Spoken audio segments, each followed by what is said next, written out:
Hello, today I am talking about my writer's bullet journal. So if you want to see a little bit more about my bullet journaling system, I will have a separate video for that. Check that out. But today I'm just going to focus on my writing journal. You can see I have a traveler's notebook style, so I've got a couple of different journals in here, and I use composition style notebooks. This is a Moleskine Cahier. I will link it down below if you are interested in seeing what those are a little bit more. This is a printable from Boho Berry. She's really great, has a ton of printables for people that subscribe to her mailing list.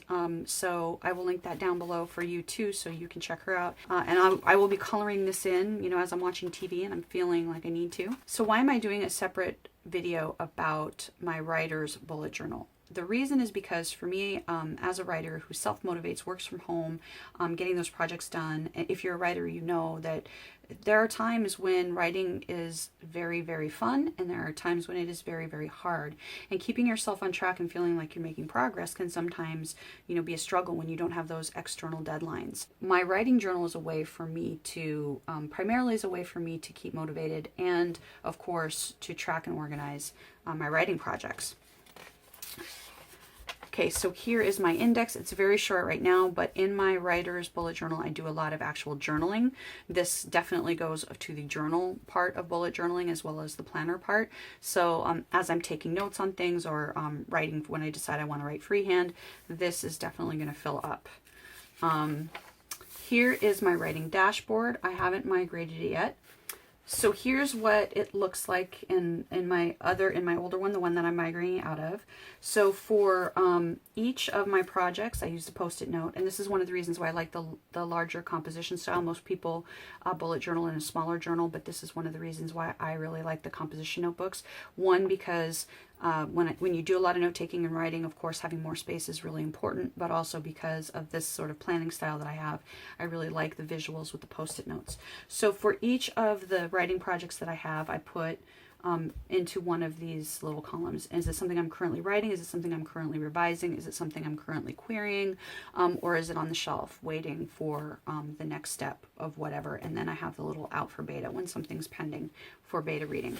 So I use this just to at a glance tell me what I'm doing and when with what, when I'm sitting down trying to plan my next step.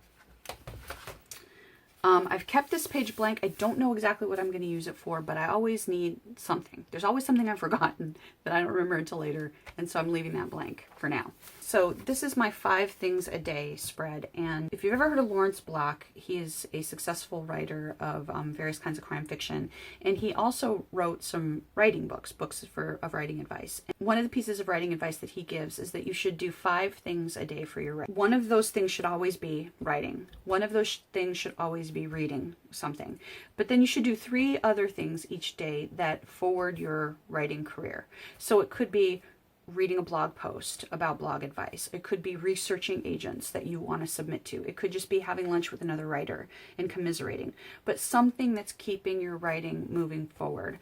And I have found that to be a really effective principle in my writing. So here is what a completed one of these looks like. And I think this was for the month of February. And so for each one, I mark off each day if I wrote, I cross off each day if I read. And then for the other 3 things, I wrote what I did. And then over here, I list what all exactly that was, so that at the end of the month, I can see what sort of things that I did. So if there's something that I know I should be doing, and like researching agents, and it's not on my list by the end of the month, I know I need to prioritize it for next month. And this also keeps me a little bit more honest, because I don't do 5 things every day. I'm supposed to, ideally, but you know, as long as this is looking more full than not, I'm feeling good. But it also reminds me, like, if I have 2 days in a row like this one here where I only did 1 additional thing, I need to step it up for a little while. And so I do a chart of this for every day. So this is my chart for June. This is my chart for July.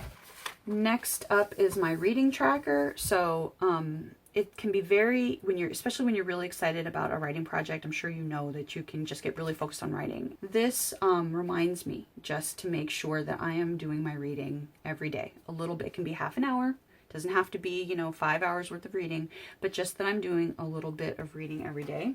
So my initial goal was to make sure that I was getting over the halfway point. And in March I did really, really well. And I did well again in April and May. So although not as good as this. So this really helps to keep me on track, because there are a lot of times where I'd go 4 or 5 days without reading and not even realize it. And because I was so busy, revising something that I wanted to get done for a deadline to submit to, somebody somewhere. So this makes sure that I'm keeping on track of that. And it's really ridiculous because, I love reading, and, I have no problem sitting down for, 5 hours on a Saturday afternoon and just reading, but making sure that it's not getting lost in the process. So, and this is my writing project tracker. And what that looks like is this. So, for example, these were books that I was working on revising. So if there were, like in this one, when I started, there were 80 scenes in the book.